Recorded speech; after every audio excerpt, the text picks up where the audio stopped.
ఈ వీడియోలో మనం అమ్మవారి నామాలలోనే అతి శక్తివంతమైనటువంటి నామం గురించి తెలుసుకుందాం. ఈ నామం గురించినటువంటి విశేషాన్ని పార్వతీదేవికి పరమేశ్వరుడు చెప్తూ ఉంటాడు. ఇలా అని ఈ నామాన్ని ఎవరైతే జపిస్తారో వారికి ఈ భూమిలో అలభ్యమంటూ ఏదీ ఉండదు పార్వతి. ఈ ఒక్క నామం చాలు. ఈ ఒక్క నామం చేత వారు అన్నిటినీ పొందగలుగుతారు. ఇహాన్ని పరాన్ని రెండింటినీ ఇచ్చేస్తుంది. పైగా ఈ నామము కన్నా గొప్ప నామము లేదు. ఇది మానవులని సమస్త జీవులని తరింపచేసేటటువంటి దివ్యమైనటువంటి నామం. అలాగే ఈ నామానికి భేదాలు లేవు. అంటే వైష్ణవాన్ని, శైవమని, శాక్తేయమని ఇలాంటి భేదాలు, మత భేదాలు కూడా ఏవీ లేవు. ఎవరైతే ఈ నామాన్ని నమ్మి స్మరిస్తారో వారికి తీరని కోరిక, పోని కష్టం అంటూ ఉండదని. చివరిగా అదే దుర్గానామం. ఈ దుర్గానామాన్ని ఎవరైతే స్మరిస్తారో వారికి సమస్తము చేకూరుతాయి. చాలా శక్తివంతమైనటువంటి నామంగా చెప్పడం జరిగింది దుర్గానామాన్ని అంటూ పార్వతీదేవికి స్వయంగా శివుడే చెప్తాడు. ఒక మాట చెప్తాడు, ఈ నామాన్ని ఎవరైతే జపిస్తారో తరచుగా వారు నాకు చాలా ప్రియమైన వారు అని చెప్తాడు పరమశివుడు. అంటే ఈ ఒక్క నామాన్ని జపిస్తే సర్వము సమకూరుతాయి.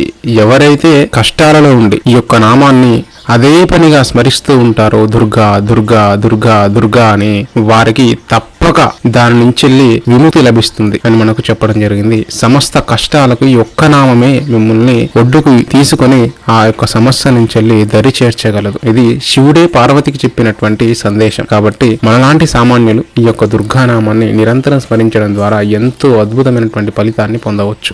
ఈ వీడియోలో మనం అమ్మవారి నామాలలోనే అతి శక్తివంతమైనటువంటి నామం గురించి తెలుసుకుందాం. ఈ నామం గురించినటువంటి విశేషాన్ని పార్వతీదేవికి పరమేశ్వరుడు చెప్తూ ఉంటాడు. ఇలా అని ఈ నామాన్ని ఎవరైతే జపిస్తారో వారికి ఈ భూమిలో అలభ్యమంటూ ఏదీ ఉండదు పార్వతి. ఈ ఒక్క నామం చాలు. ఈ ఒక్క నామం చేత వారు అన్నిటినీ పొందగలుగుతారు. ఇహాన్ని పరాన్ని రెండింటినీ ఇచ్చేస్తుంది. పైగా ఈ నామము కన్నా గొప్ప నామము లేదు. ఇది మానవులని సమస్త జీవులని తరింపచేసేటటువంటి దివ్యమైనటువంటి నామం. అలాగే ఈ నామానికి భేదాలు లేవు. అంటే వైష్ణవాన్ని, శైవమని, శాక్తేయమని ఇలాంటి భేదాలు, మత భేదాలు కూడా ఏవీ లేవు. ఎవరైతే ఈ నామాన్ని నమ్మి స్మరిస్తారో వారికి తీరని కోరిక, పోని కష్టం అంటూ ఉండదని. చివరిగా అదే దుర్గానామం. ఈ దుర్గానామాన్ని ఎవరైతే స్మరిస్తారో వారికి సమస్తము చేకూరుతాయి. చాలా శక్తివంతమైనటువంటి నామంగా చెప్పడం జరిగింది దుర్గానామాన్ని అంటూ పార్వతీదేవికి స్వయంగా శివుడే చెప్తాడు. ఒక మాట చెప్తాడు, ఈ నామాన్ని ఎవరైతే జపిస్తారో తరచుగా